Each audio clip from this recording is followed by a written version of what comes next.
right. Good morning. Good morning. Good morning. Thank you so much for joining me here on the Red Pill Investor podcast, as well as Sell More Homes Now on YouTube.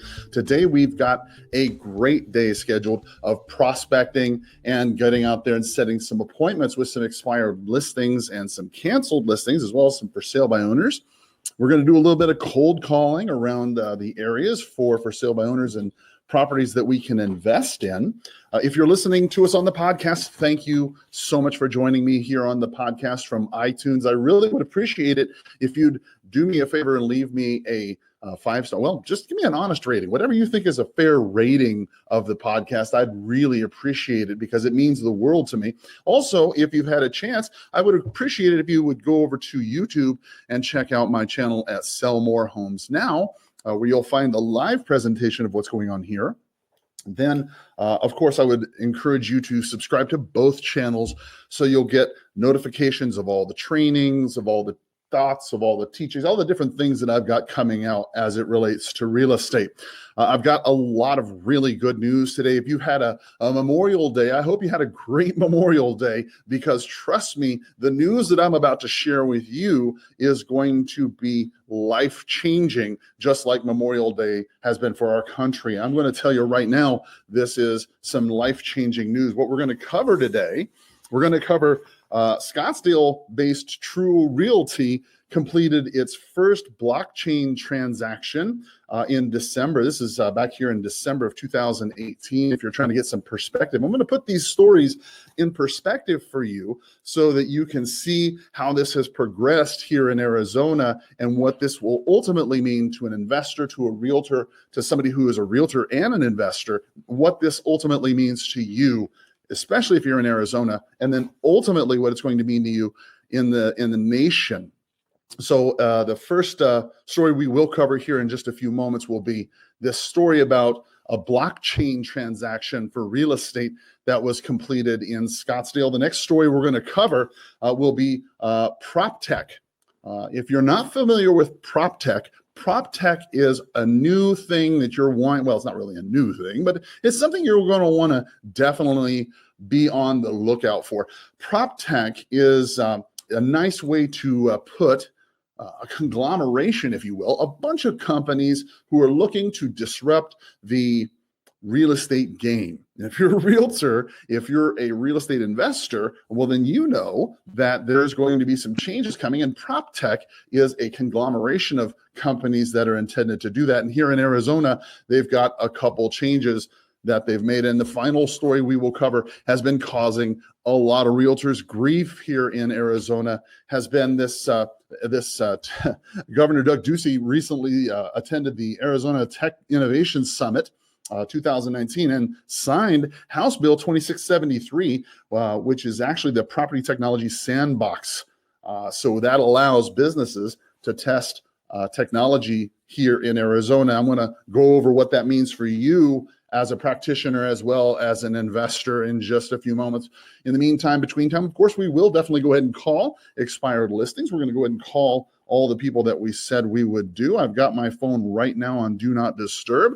So let's go ahead, get over to the dialer and get started. So I'm going to press 1 and 418 and the number, and press that. Okay, got that on the speakerphone. All right, we've got it all good to go. Okay, everything is set. Let's go ahead, turn that around, get started prospecting.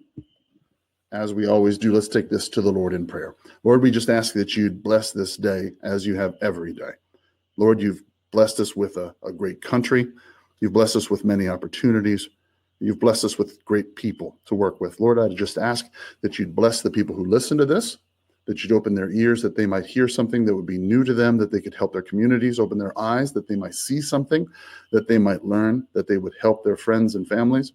Lord, I'd help that you'd bless the people that are going to take this phone call today, that you'd help my mouth to say the right things, Lord, to speak to them. And in Jesus' name we pray. Amen. All right, guys, let's go ahead and get cracking.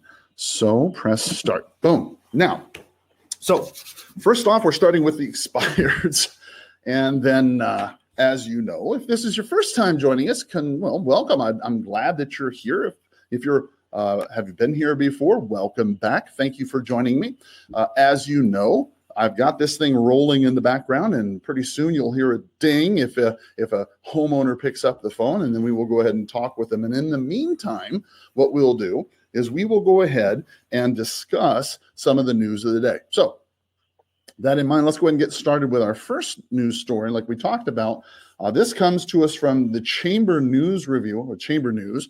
Your call has been forwarded to an automatic. This is from the Chamber, the Scottsdale Chamber of Congress, essentially. I'm sorry, Chamber of Commerce, I should say. The headline reads, Scottsdale-based True Realty completes first blockchain transaction. Hello? Hello?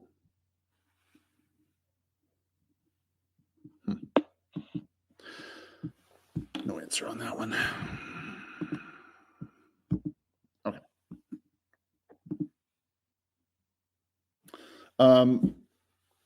Said that blockchain, obviously the technology that links blocks of data together through cryptography has been making a surge in recent years, showing up in everything from financial tech to scientific data.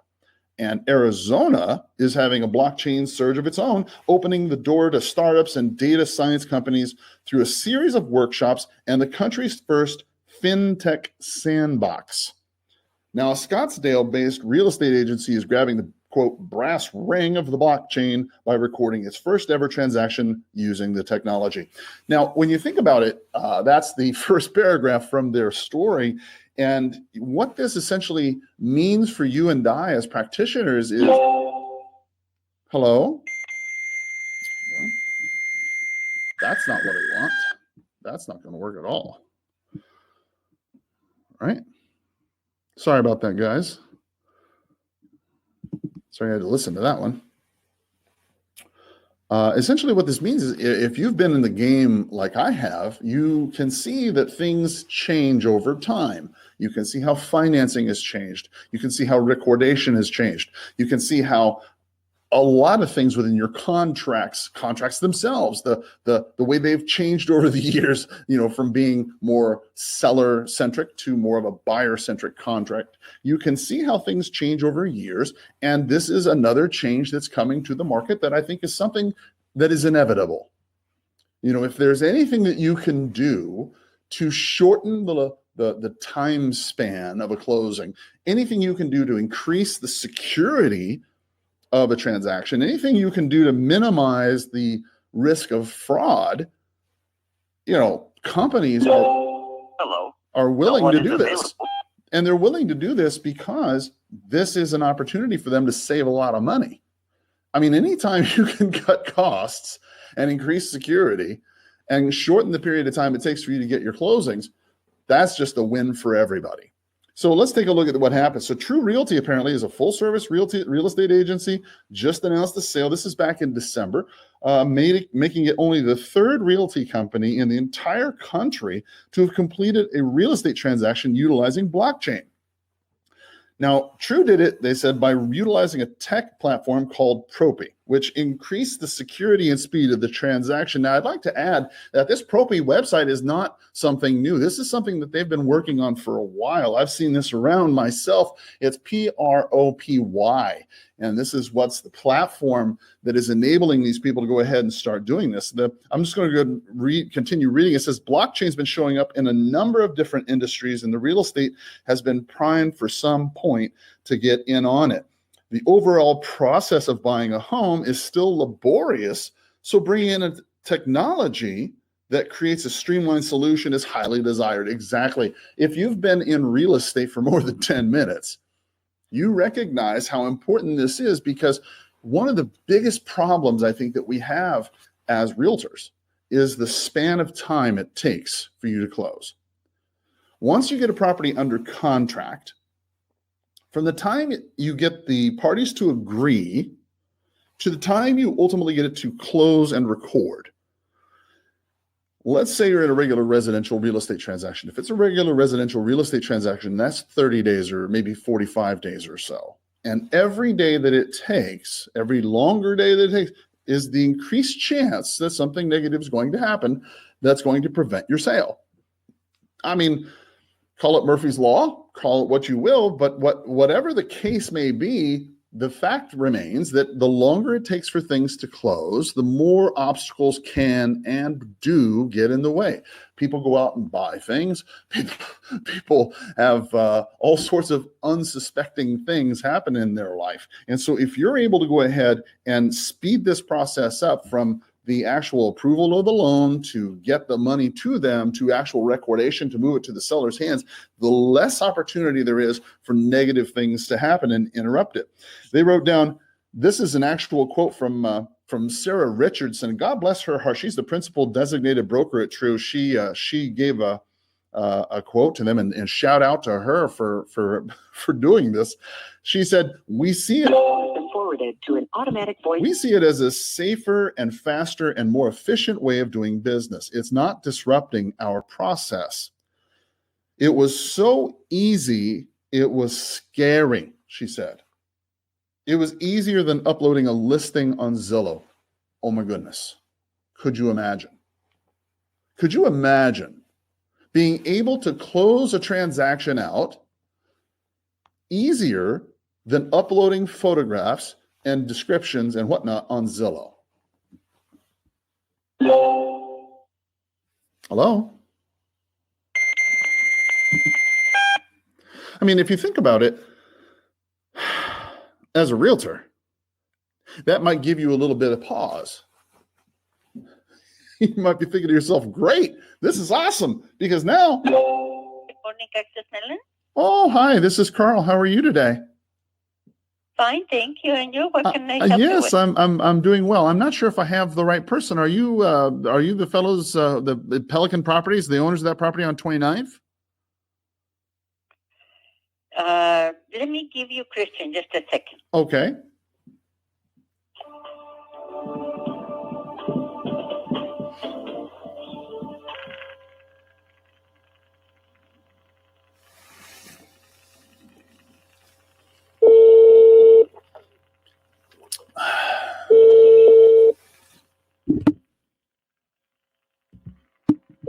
I have a feeling we're going to get Christian's voicemail. Hello. Hi, Christian. Yep. Oh, hi, Christian. This is Carl Krenzel. How are you today? Good. How are you? I'm better than I deserve. Thank you. I'm not sure if I have the right person, so I apologize. Are you the fellow who happens to own that property on 29th Street? I'm just the agent on it. Oh, okay, cool. All right. I noticed I'm a broker myself here in town. I noticed it came up as an expired listing. You guys going to relist that? What's the story with that? Yeah, we're putting it back up there tomorrow, I believe. Okay, yeah, I saw you guys build that property. That's a nice little property you got there. Is that the only one they have? You guys got more? Good looking place. What's that? I said, have you guys got more than that one? That's a nice place. No, that was our only new build. Right now, that's our only property listed, and then we're listing another, just another renovated in Sarita. Okay. As of right now, that's all we got. Okay, right on. Okay, cool. Well, I appreciate you taking the time and taking my call, okay?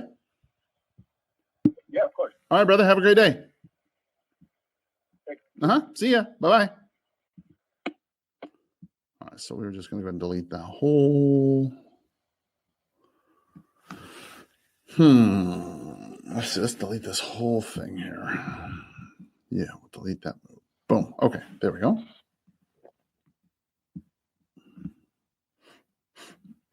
Let's see.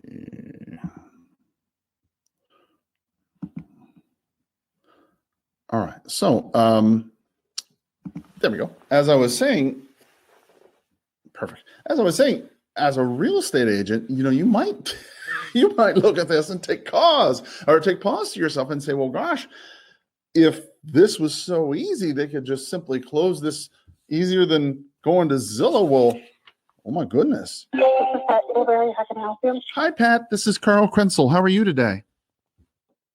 I'm okay. How are you? I'm better than I deserve. Thank you. I'll be very brief. I'm not sure. Are you still the owner of that property on Glowing Star?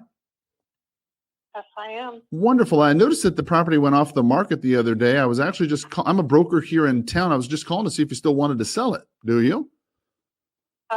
Well, I think, wasn't there something on the listing about not to call because there's somebody terminally ill? My husband's in hospice right now. Oh my gosh, I'm so sorry. I didn't notice the listing. So, okay, well, gosh, I'm so sorry. Yeah, Well, please accept my so condolences. You have a great day. can't. Thank you. All right. Thank you very Bye-bye. much. Bye-bye.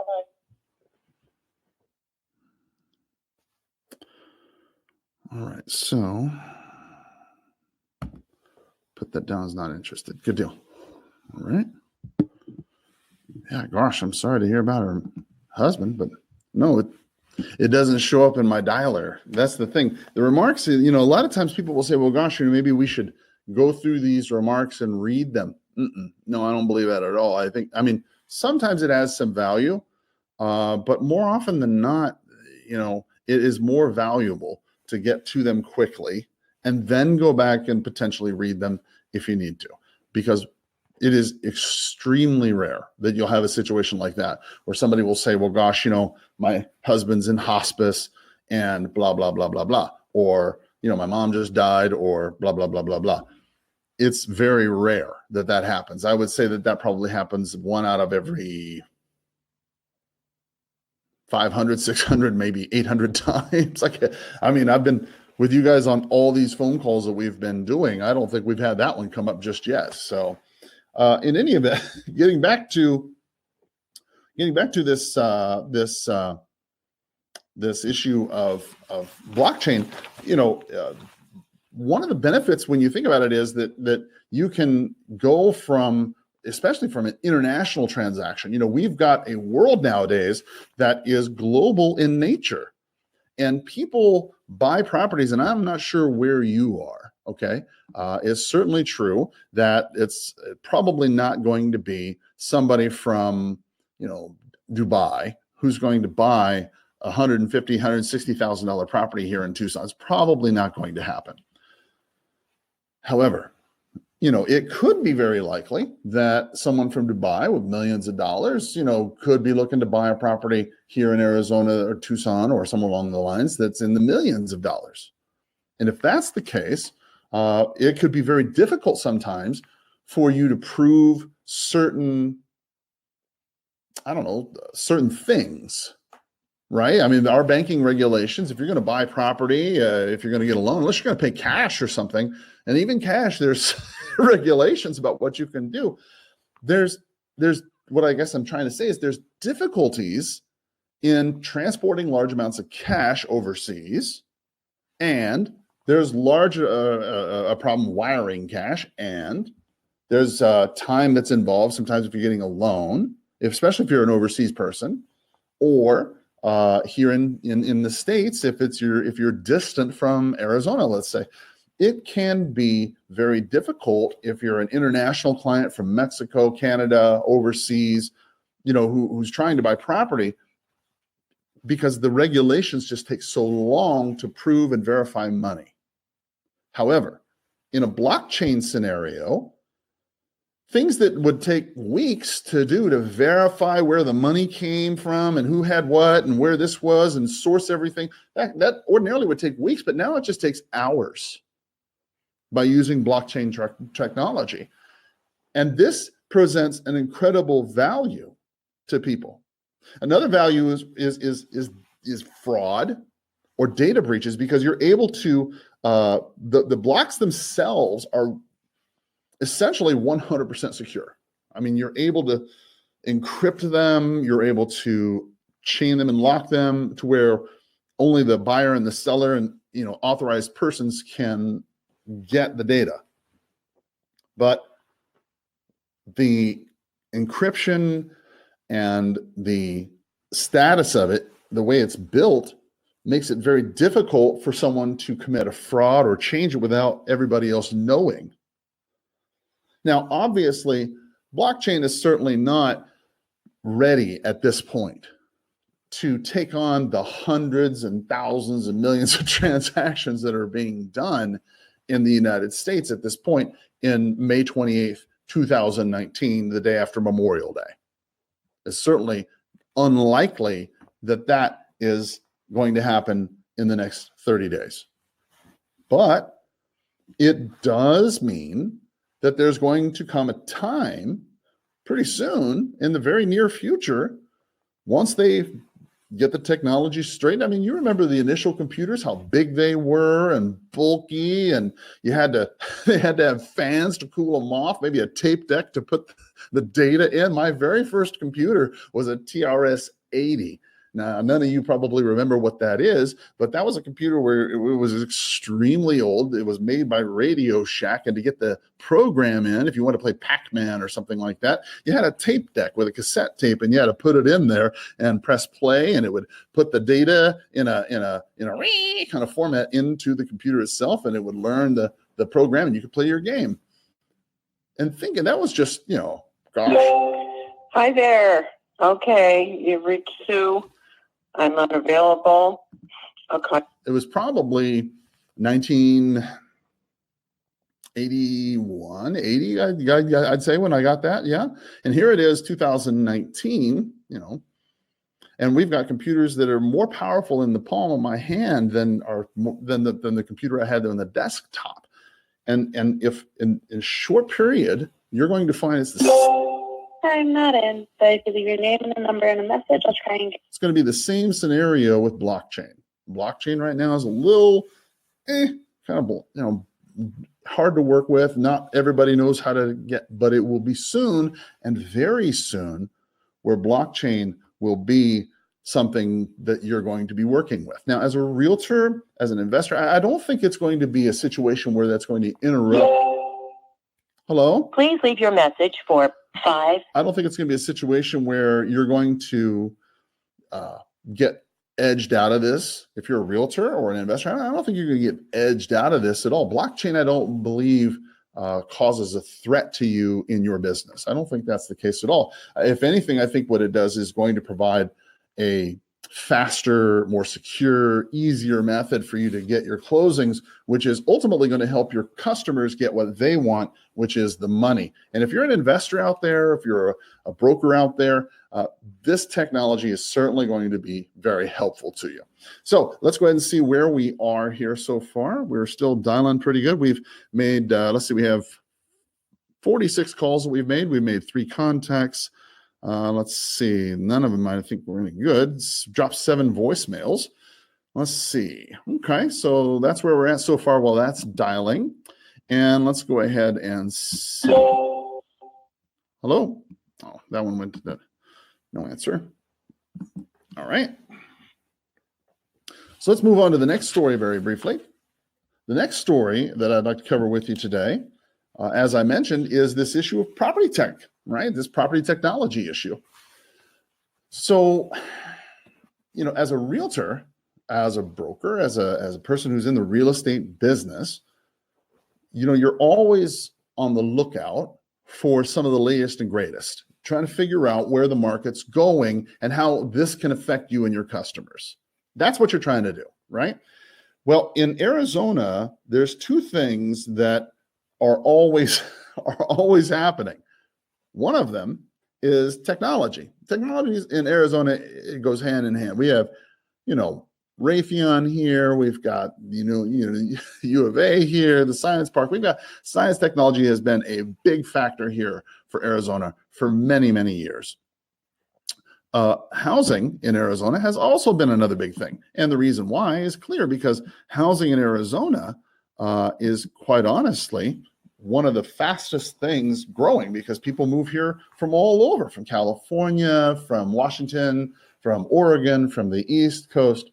They all come here for our weather, and for good reason. I would too. I mean, good gracious, if it's snowing where you are, why would you want to live in that? That's not much fun at all.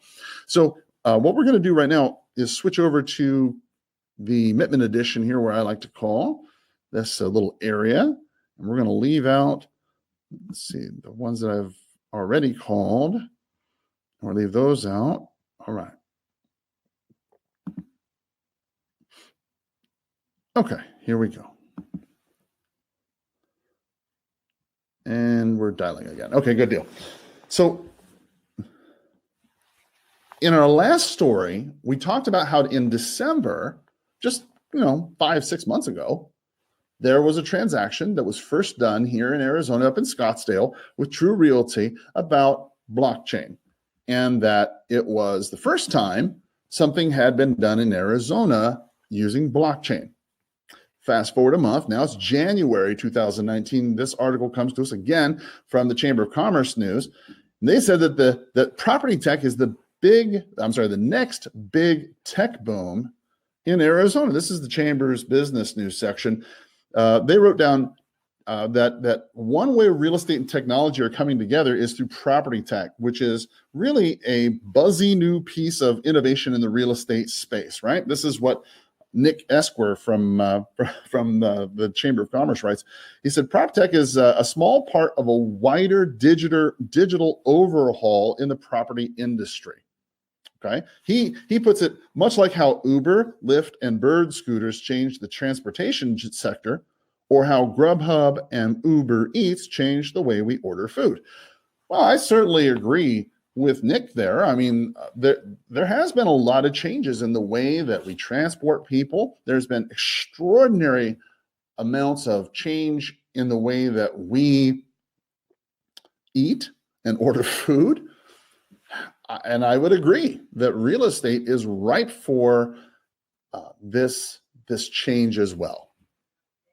However, I do think there's a couple things that need to be changed. I mean, PropTech is the innovative tech side of real estate, he says, considering the technological and mentality change of the real estate industry and looking at the attitudes, movements, and transactions of its consumers.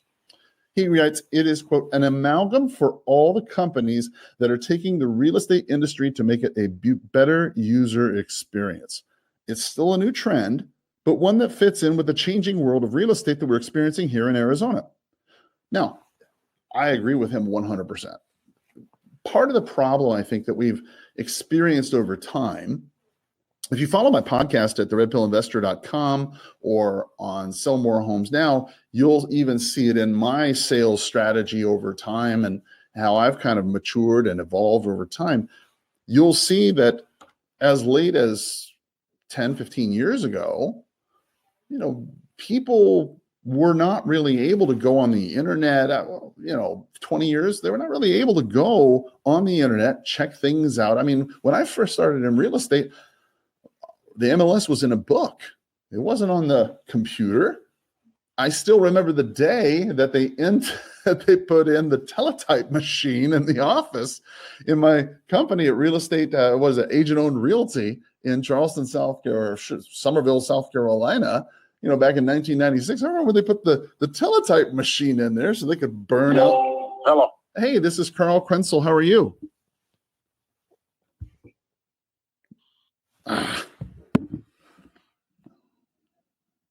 See here. So I remember when they put that in, and Call has been forwarded it's to an not automated always voice message. it's not always been this case where people have had instant access to the multiple listing service. It's just a recent phenomenon. And when I say recent, 10, 15 years, that people have had instant access to the multiple listing service and instant access to the information that used to be held, pretty close to the vest by realtors.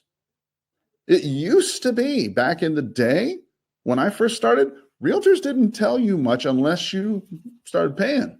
They didn't give out information, and it's still common in offices to this day where realtors are reluctant to give out information because they feel as though they're giving up power or influence or information, some kind of ability to control something. You and I both know that regardless of the way we feel about the market is changing, it's already changed. You could be a realtor like myself with 20, 30 years experience and say to yourself, well, gosh, I'm not really crazy about the way things are changed. I like the way I used to call people on the phone and make appointments and be able to get for sale by owners and expireds and whatnot. And nowadays, it's difficult for me to get all these appointments. I understand, believe you me. But that doesn't neglect the fact that the market is and has changed. And you have a choice as a realtor, as an investor, to either come into this and work through the changes and make them beneficial to you and your client, or you can fight the change and go down just like everybody else. I mean, it's just not realistic. Now, look, I first heard about this, I'll be honest, not that long ago. I don't want to sit there in front like I'm the guy who knows everything, because it's not like I've been watching this material for years myself. But this concept is not new. This property tech, boom, if you will, is coming. This trend is coming from this financial tech overhaul that's been going on here in Arizona as well. This has been going on for a while. I mean, in Arizona, the financial tech sandbox bill that was passed, a while back, allowed financial companies to come into Arizona and test out apps and programs and things that would help consumers, and see if they could use Arizona as a test ground to find ways to help the financial customers get a better deal. And they're using things like blockchain and allowing it to be used, being able legislatively to allow people to do these sorts of transactions and to experiment and to work and minimize legislative interference is good for an economy. It's good for an industry. It's good for people to be able to do this. But there are realtors and investors and people in the market right now who are in the real estate industry who are saying, gosh, I don't want this to happen because this is going to tear apart my business. It's not going to tear apart your business. It's nonsense to think that your business is going to be torn apart. If you're older in the business, if you've been around a while, let's say that you've been established for 5, 10, 15 years. The fact that some company comes in with a new way to find a property or a new way to get information, or maybe an offer pad type app that allows people to buy properties directly to offer pad that's not going to kill your business. People are not just going to stop calling you. That's ridiculous. People don't call or use apps like OfferPad. Call has been forwarded to an automatic voice message OfferPad or anything like that. 520-5483718. They don't use things like OfferPad because they distrust or dislike you. They use OfferPad because they don't hear from you. That's the biggest problem right there. As a real estate investor or a realtor or a realtor who invests, okay, you should not be afraid. Call has been forwarded to an automated voice messaging system. Hang on just a second. Erica Curse. All right. Not. You should not be afraid of these things that are coming to you. Now, look, many of you may be outside of Arizona. If you're watching or listening to this on the podcast, you might be thinking to yourself, well, gosh, this property tech stuff that's going on in Arizona doesn't really affect me. Well, remember that OfferPad started here. They got the rights to begin all that stuff here. And when you think about it, okay, if it's successful in Arizona, then they start trying to figure out ways that they can use this in other areas. If they can use it in other areas, then coming to Florida, coming to Texas, coming to California, coming to a realty area near you. OfferPad is the best example. OfferPad began in Phoenix primarily because of this ability for the financial sector to go ahead and start to work in that area. And now, of course, we'll lead into the final story, which brought us to this first problem in the beginning. Was Doug Ducey, the Governor Ducey, attending 2019's Arizona Tech Innovation Summit, which brought together business leaders, representatives from companies driving innovation in Arizona. During the summit, Governor Ducey signed legislation creating a regulatory sandbox for property technology companies in Arizona. Well. What do you know? This is from Arizona Big Media.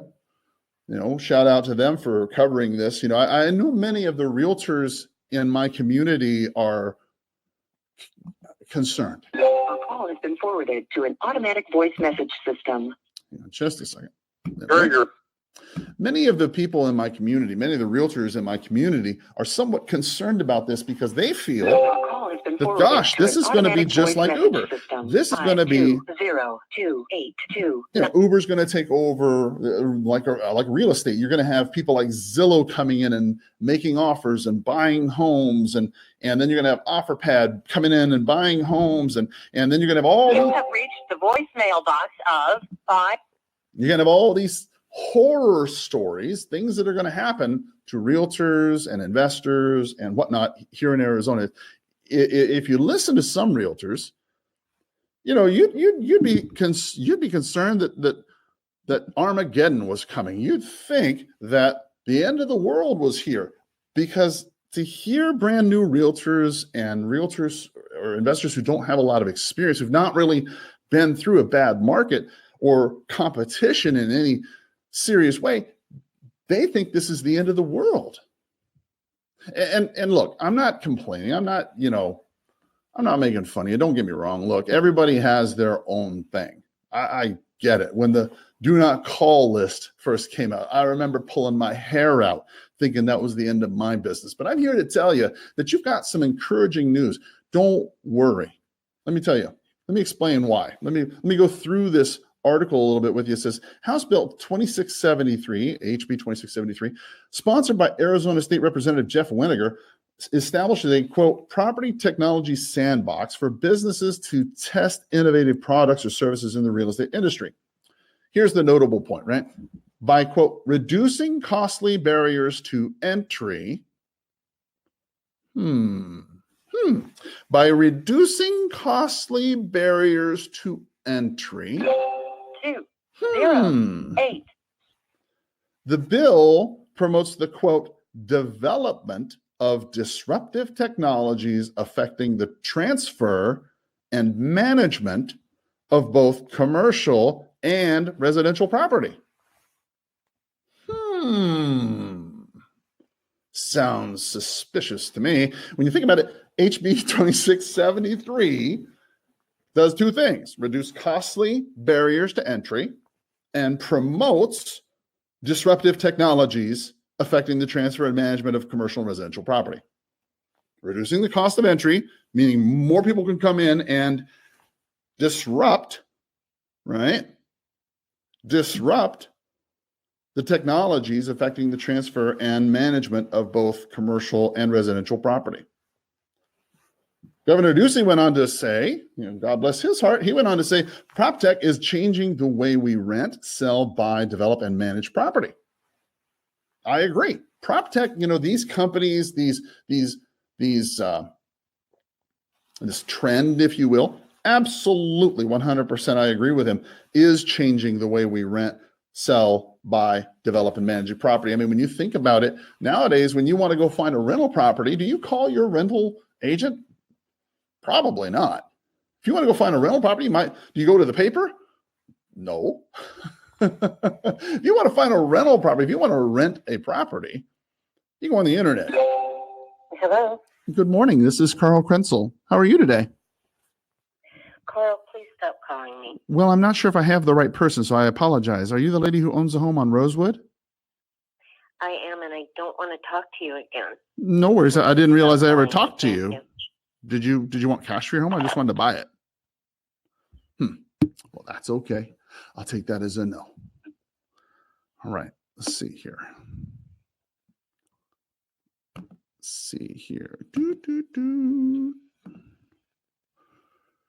All right. Not interested. Take that as a no. All right.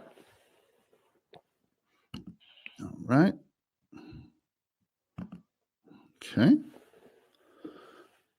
All right, cool. So property tech is definitely changing that. When you think about it, if you want to buy a property, remember how it used to be? It used to be that you go to a realtor and the realtor would show you property and he or she would tell you how much it was worth and what kind of repairs you needed to get and who was a good person to fix the roof and what you needed, blah, blah, blah. all those things now you can find online. With the introduction of blockchain, it used to be that you needed a notary. You had to go to a title company. You had to have a bunch of documents FedExed everywhere here and there. What if you don't need to do that anymore? What if, just a what if here, I know a lot of realtors, a lot of investors, a lot of people probably getting upset saying, well, gosh, you're selling out. What the hell are you thinking? This is going to be the end of our business. What if, just a big what if it actually turns out that they take the shackles of legislation away from this environment? They legislate it to a certain degree, of course, for safety, but they make it to where, you know what? Krista? Hey, Krista, this is Carl. I think I have the wrong number. I'm actually looking for the Daney residence. They own some property on Hawthorne. Is that yours? Oh, no. Oh, gosh. I have a house on Hawthorne. What are you looking for? Oh, okay. Well, my name's Carl Krenzel. I'm a broker here in town. I was just calling to see if you'd ever considered selling that property. Have you? Oh, no. Not on Hawthorne, no. Yeah, I can't blame you. That's a great little area. The only reason why I was asking is I was looking to personally buy something in that area. Do you happen to know of anybody else who might consider an all-cash offer on their property closing in the next 30 to 60 days? I do not. No. No worries. I appreciate you taking the time to think about it. And one more time, have you considered selling your property at all? No. No worries. All right. Well, listen, I appreciate you taking the time, and you have a wonderful day. Okay. You too. Bye-bye. Take care. Bye-bye. Okay. All right. Remember, you'll never push somebody too far by asking them for something 3 times, right? Have you ever thought of selling yourself? That's going to be your reflex no. 99.9% of the time it's going to be no. Have you ever thought of, of anybody else in the area? And then you qualify it a little bit, and that gets them to thinking, oh, well, gosh, I didn't hear that. And then if they're thinking about it, sometimes they might, well, my house isn't, quite this or that. Well, like I could close, but I couldn't close in 60 days. That's when you hear that from them. Or they might say, well, gosh, we know of somebody else. And then when you ask them the 3rd time, well, have you considered it at all, right? Say it with a downswing in your voice. Have you like if you could imagine your voice being level, right? Great, no problem. And I'm just curious, have you ever considered selling your property at all? You might make your voice go down, right? That intones a little bit more authority with people, I think, and it helps them, understand that you're serious, that you're not here just, kicking tires, that you want to go out and make some deals happen. And that's ultimately what you're here to do. You're trying to find properties, people with, there's a great guy. And if you guys are on Facebook or Instagram, you definitely want to check this guy out. You also want to check him out on my podcast at redpillinvestor.com. The guy I interviewed one time, his name is Nasser El Arabi, and he is a wonderful man. I love him to death. Definitely want to check him out.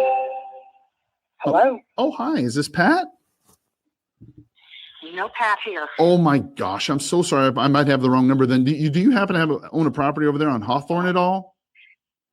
Nope. Oh geez, I'm sorry. All right, well listen, I'm sorry. I hope you have a great day. All right, so let's see. Boom. Boom. Boom. Okay. And press down. Boom. Nasser El Arabi, he has a saying that I love. God bless his heart. He says, you want to treat it like you're looking for sellers with headaches because I got a pocket full of Advil.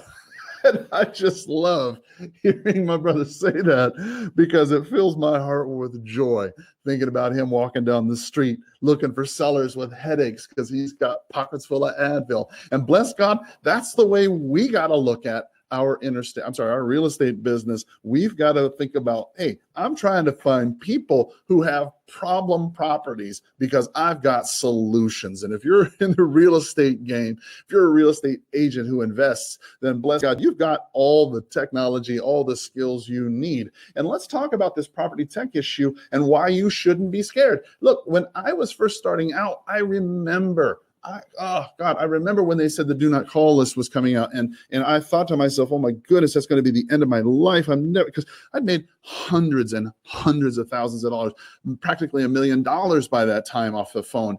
And, to think of me not calling anymore would be like a horse not running, like a dog not barking. It's just something in my soul. And when you're telling me that I can't call, that got my spirit riled up. And I can understand if you're a brand new agent and you see these people saying, well, gosh, here in Arizona, here across the country, we're going to start instituting blockchain. We're going to start instituting all these new changes. We're going to start having all these new problems and property tax. People can put their properties in the multiple listing service for next to nothing. They got all these discount commission brokerage companies, and they got all these blah, blah, blahs. And all these, they're going to make it super easy where people from another state can come in and list the property, and they don't have to know your laws, and they're going to screw the customer.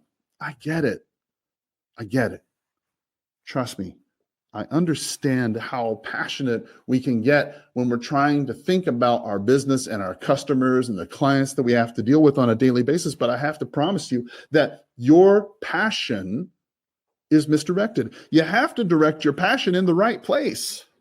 Okay? Listen, you have to remain calm. Okay, your customers are looking to you to be an island of... Hello?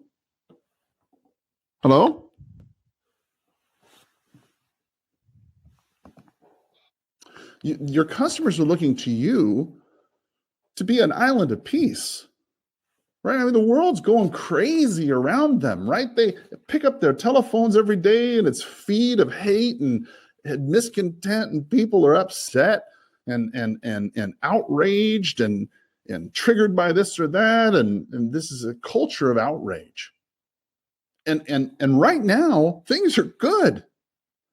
Believe it or not, things are good. Unemployment is down. Rates are going, remain stable. The values are going up in most places, remaining a little bit stable, maybe coming down in others. But I mean, the market as a whole is doing good.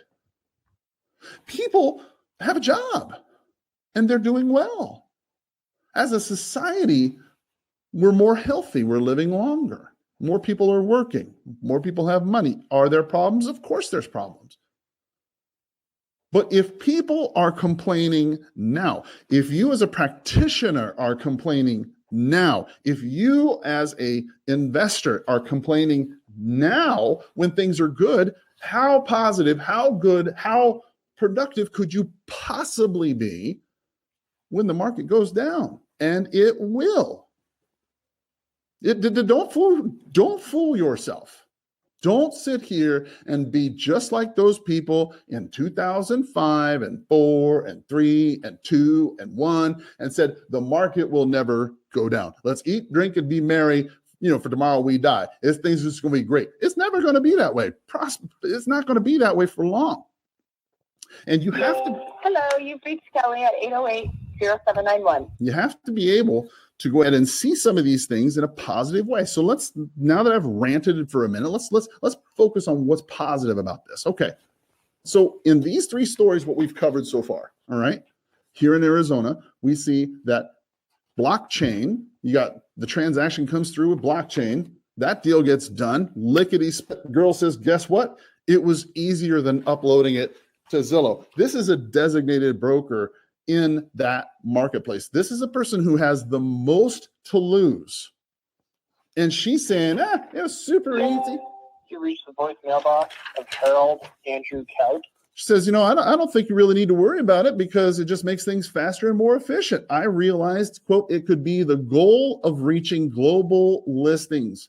We're in a Phoenix market, but we're seeing major growth and further reach with blockchain. As I said, you got people in, Dubai, you got people, Canada, people in Mexico trying to buy property. It's difficult to transfer money. And then, you see this this whole issue of property tech and people coming with companies and saying, gosh, well, there's ways and things we can do to make your life easier, make your business faster, help your customers make their goals achieved quicker. And if that makes things faster, well, then guess what? That means more money for you. It means more transactions. And guess what? Then the governor says, well, look, you know what? I'm going to take out a lot of these regulations and I'm going to make it possible for you to go ahead and start experimenting, start working, so long as you protect the customer and make sure that. Hello. Hey there, this is Carl Krenzel. How are you today? Mr. Catholic? I'm sorry. I might actually have the wrong number. I apologize. I was looking for the Cathleys. They own some property on Hawthorne. Is that your property, sir? Where? Hawthorne Street here in Tucson. Do you own a home? No. No? Okay. No worries. Wrong number. All right. So they got the governor saying, let's make things a little easier for you to go ahead and get these transactions done. And then as an agent or an investor yourself, you say, well, gosh, this is going to make it hard for me. No. Here's why. Judy Lowe, the Department of Real Estate head, she's the Arizona Real Estate Commissioner. God bless her heart. She's got a difficult job. I don't envy her at all. She's got to be able to go ahead and make sure that all these regulations and all these things, these sandbox technologies, all the blockchain, all the technologies are in congruence with Arizona revised statutes and laws. And as the Department Real Estate Commissioner, she is ultimately. Hello, you have reached Jackie. I am unavailable to answer my call right now. She's ultimately in charge of that and responsible for the protection and the welfare. Hi, you obviously got me at a time when I can't pick up. The protection and the welfare of the Arizona citizen. And your state has a similar person where you are. Now, they might not be called the real estate commissioner, but it's something along those lines. And their job is to go ahead and ensure that your governor's policies are executed as far as it's concerned with real estate to the T, especially when it comes to the legislature. Now, just because they have a sandbox technology, or blockchain or new people coming out with new ways does not mean that you're going to be able to, sideswipe or overcome real estate law that's been established, for nigh on to 100 years. When you think about it, it's very difficult from a legislative piece to just overwhelm hundreds of, laws and statutes and rules and regulations. Of course you could do it, but it would cause immense trouble to the community or the industry that you did it to. And that's not what happened here. All that really happened here was Doug Ducey saying, yeah, now what we tried with the financial sandbox that worked, we're going to do the same thing with the property tech. We're going to allow people to go ahead and have access to things that maybe they didn't have access to before without a price. Maybe they're going to have access to things at a reduced rate. Or maybe you're going to have more people be able to, provide these services. I guess what I'm trying to tell you is don't be afraid. Even though the things change, what this really means for a broker, what this really means for an agent, what this really means for an investor is simply this: your skills of interpretation, your skills of analysis, your skills of knowing the market. This is Marcy. Oh, hi, Marcy. This is Carl Krenzel. How are you today? Okay. I have to admit I owe you an apology. I think I have the wrong number. You said your name was Marcy? Yeah. Oh my gosh. I'm looking for Brenda. She happens to own a property on 3rd Street here in Tucson. Do you know anything about that property? I don't. Oh gosh, I'm sorry. Okay, well, no worries. Well, listen, okay. Time. since I got you anyway, do you know anybody who's got an unwanted home I could buy? Okay. No? All right. I don't. Thanks Okay. so much. All right, cool. Have a great day. Sales call on this phone. Oh, it's okay. It's no sales call. You have a great day. Thanks. All right, cool. So, wrong number there. All right. Counted as a contact because I asked her if she knew anybody. Even if it's a wrong number, guys, you definitely want to ask them, okay, so what do you have a value for. What's the value of a realtor? What's the value of an investor? What's the value of an investing realtor? You know, guys, I have to be honest with you. My personal feeling is simply this. If you are a realtor, okay, and that's all you do, let's say all you do is list property, I really think you should take the moment to go ahead and increase your what you serve, what you do, right? Don't be a one-trick pony. You have reached the voicemail box of 520270212. Don't be a one-trick pony, right? Don't be a one-trick pony. Because when you think about it, if you're just being a realtor and you come across a deal where somebody's like, gosh, I don't want to list my home, and their home is clearly not fit to be listed, it's a mess, then maybe this is a good opportunity for you to learn how to do an assignment of contract. You know, not everybody's going to list. And as this market, you know, changes, you're going to need to know how to do different things. Now, take this one step further. Let's say you're already in. Hello? Good morning. This is Hello? Carl. Hi, good morning. This is Carl Krenzel. How are you? Hi. I'm not sure if I have the right person. I apologize. I was actually looking for Sandy. She owns a property over there on 4th Street. Is that your property, ma'am? No. Oh gosh. I'm so sorry. I got the wrong number then. Well, listen, since I got you anyway, do you know anybody who's got an unwanted property that I could buy for cash? No. Okay, no worries. It's kind of an odd question. Remove me from your call list. Oh, I don't have a call list, baby. I had the wrong number. You have a great day. All right. It's always funny to me. People say, remove me from your list as if I want to continue calling a wrong number. That's okay. You can't blame them, though. They're just people being people. So as a realtor, okay, if you're an investor and a realtor, well, now you've got yourself two things that you can do, right? You can invest in the property, potentially buy it. You could potentially represent a buyer or a seller. So that's 2 avenues, yeah, or maybe even 3 if you include wholesaling, you know, assignment of contract. Now, let's say that you want to, let's say that everybody in your marketplace, it isn't currently, and you know it.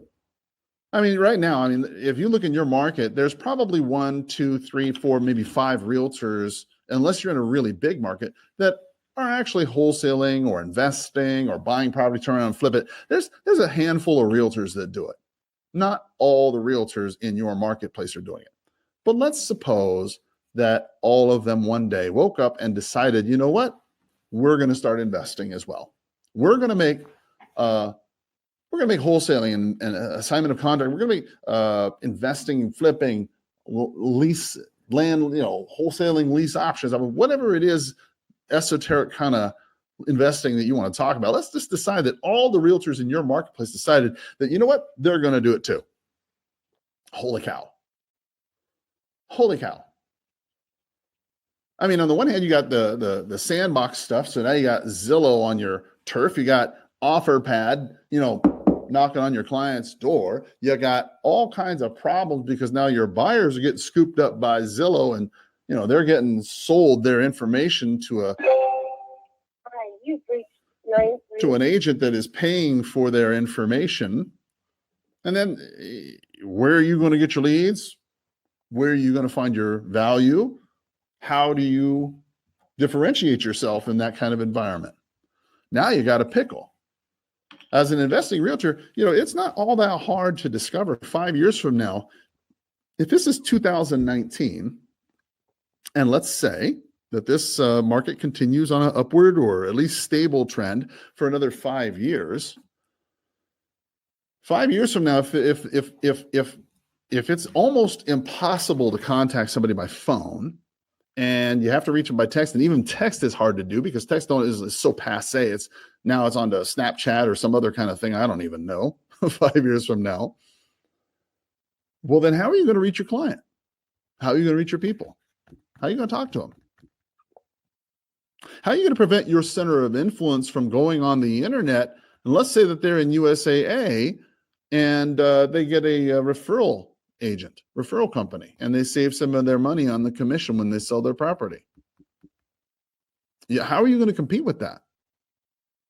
Look, I'm not trying to be a Debbie Downer here. I'm not trying to be the person who makes you feel bad, but I'm trying to ask you some serious questions. And if you're listening to this podcast or if you've watched this video long enough, then I think you've entitled yourself to know a couple of the hard facts that you're going to face. It's critically important that you understand the market you're about to go in. You have to be prepared. And you have to know, how are you going to generate business? How are you going to generate leads? How are people going to contact you in the market to come? I mean, should Jesus tarry 5 years, what are you going to do 5 years from now to generate leads? I mean, I seriously suspect that 5 years from now, April, let's say, was it May 28th, 2024. So it'll be 5 years from now. It will be impossible for me to call people on the phone like I am right now. This show itself might have evolved to where people call me. I have no idea. But what I do know is that it's going to be highly unlikely that we're going to be making outbound calls to people other than for sale by owners, perhaps an expired or two. But other than that even that might be an iffy proposition that you're going to reach them. So how are you going to find business? Now that you've answered the question, at least somewhat, or at least pose the question in your brain, what you're going to do to generate business. Hello? Hello. Oh, hi there. I didn't even hear you. My name's Carl. How are you today? I'm good, thank you. What can I do for you? Well, I'm afraid I owe you an apology. I think I might have the wrong number. I was looking for the Bradys. They own some property over there on 4th Street. Is that yours? Yes, it is. Oh, okay, perfect. Well, listen, my name again is Carl Krenzel. I'm a broker here in town who buys property. I was actually just calling to see if you folks had ever considered selling your home. Have you? No, not at this time. I can't say that I blame you. That's a super popular area right there. It's really nice. Well, real quick, do you happen to know of anybody else in that area who would be open to an all-cash offer closing in the next 30, 60 days? There's several signs around the neighborhood. I'm sure you could contact those buyers. Oh, yes, ma'am. Yes, ma'am, I could. I'm actually looking for something that's maybe not currently on the market. Yeah, maybe save a little for me and the seller. So no worries. What's your offer on the property? Well, I don't know. I've not seen your property. Have you considered selling it? At what price would you consider being a seller? Right now, I'm looking at about $275.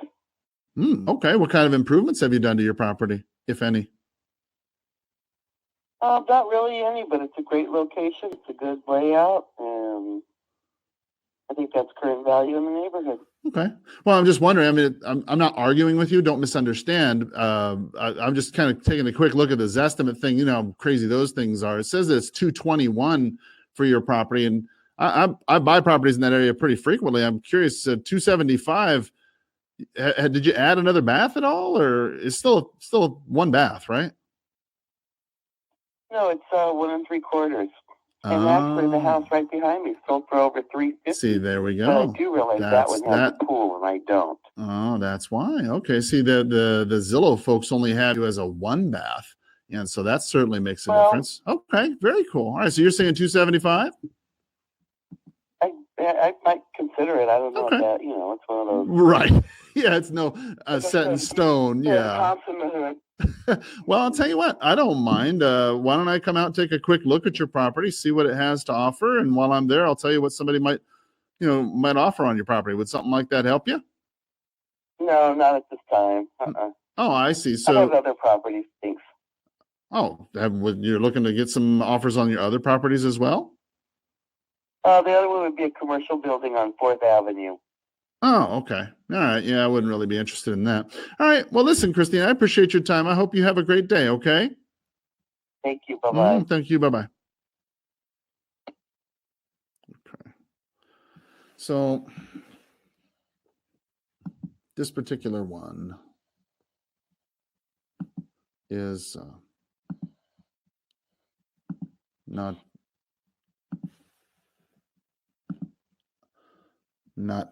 particularly delete that one. Good. So it's not particularly a good property I'm sorry, a person, I think, in the sense that I just didn't get the feeling as though she was particularly motivated. So no worries. In any event, now that you've answered your question, well, how are you going to generate business? You have to ask yourself, okay, how are you going to provide value to these people? Because acquiring the lead is not the whole problem. Hello? Hey, this is Carl Krenzel. How are you today? I'm sorry, who's this? Oh, I'm sorry. My name is Carl Krenzel. How are you?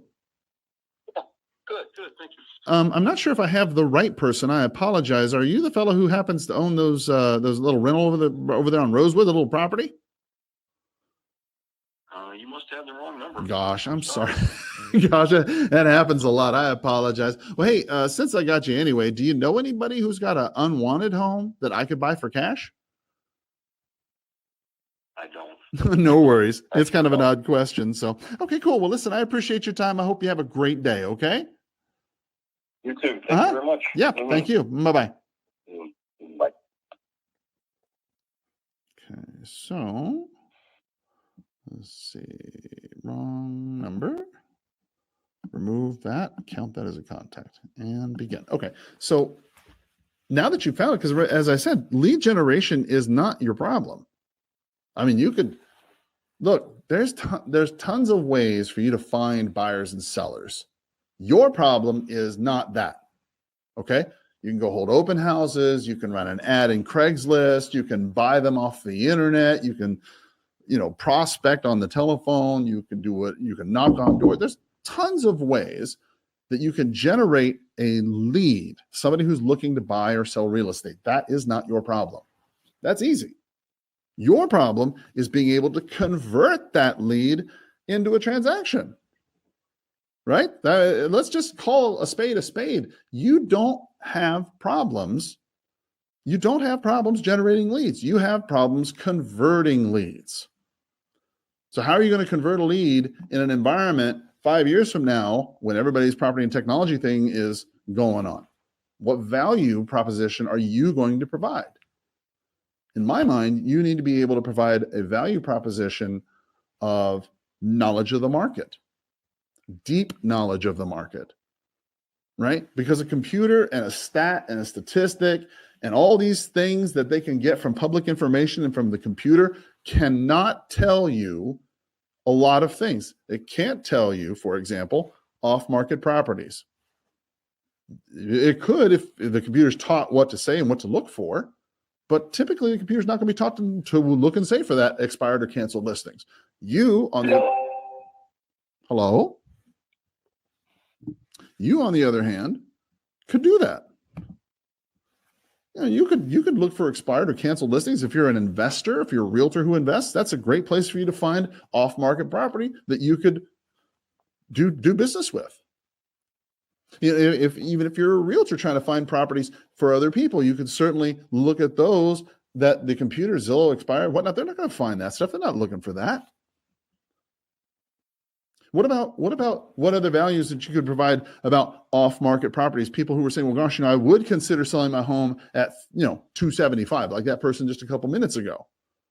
If it was a situation where they were serious, but they're incapacitated, that other person before, their husband's in hospice, but they're still going to want to sell. That's information that you're going to want to know. And the only way you're going to know that is if you spent the time calling the people, prospecting, talking to people, getting in the marketplace to figure out what is happening in the marketplace. If you don't take the time to get in the marketplace and learn this, then you're not going to have anything of value to add. And why should they pay you X% commission? I mean, really, why should anybody pay you commission at that point? There, 5-10 years down the line, I can totally see how agents will be a salaried type commission, like a car salesperson, to some degree. They're going to be Hi, you've reached Daniela Lopez. Please leave me all of your information, and I will be sure to get back to you as soon as I possibly can. That's not even the right number. So, I mean, there's what some I don't remember which car joint it is, but there's one of these car joints out there that their salespeople are not on commission. They're on. They're You on. have reached the voicemail box They're on of straight salary. And I can foresee in a day where a realtor would be the same way. And God forbid that day. God forbid the day when realtors become a salaried employee. You know, if you're a realtor who's asking for that, you want a salary, just get out of the business. Please, just get out of the business. call has been Because forwarded to an automated if all voice you're really messaging trying to system. do is just the minimum to where you can just get a paycheck, then you're really doing the rest of us a disservice. You really are. You really ought to consider getting yourself in a position where you need to work in order to eat, because then you're going to do the steps it takes for you to become great. Guys, listen, I appreciate you paying attention to me. It does not look like we've had a ton of contacts today. Let's see what we've had. Let's go ahead and stop that. And let's go ahead and exit out of this. Over the weekend, if you were listening, over the weekend, I did go ahead and work. I did go ahead and make a couple appointments.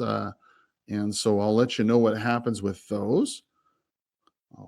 Let's see here. So far, we have, including today. All right. Let's see. We made a total of 165 contacts over the last few days this month. We've made 6 appointments. We've made and taken 1 listing. Let's see here. The daily average. Yeah, we talked to, let's see, calls made. Okay, so today, 102 leads, 170 calls, 11 contacts. Ouch, that's not too good. 23 voicemails. And it took us an hour and 13 minutes to make 11 contacts. Ouch. That's no bueno, but it's still 11 contacts, and that's still good. Like an open house, if I had 11 people on an open house walk in, then you know what? I wouldn't be crying. And even if all of them didn't buy, I'd still be glad that 11 people showed up. So anyway, guys, I hope that this was helpful to you. I hope that you like this. If it was, please like it. Christopher Torres writes writes in there, says, which platform am I using? In that, I am using the Storm Dialer. I'm going to write that in there. Storm Dialer with RedX info there. So the RedX, the redx.com is where I get the expired, canceled information, the information around listings and sales. And then, of course, I use their Storm Dialer to go ahead and complete that. Guys, I really, again, appreciate you. Thank you so much. And I hope you have a powerful sales day. Bye-bye.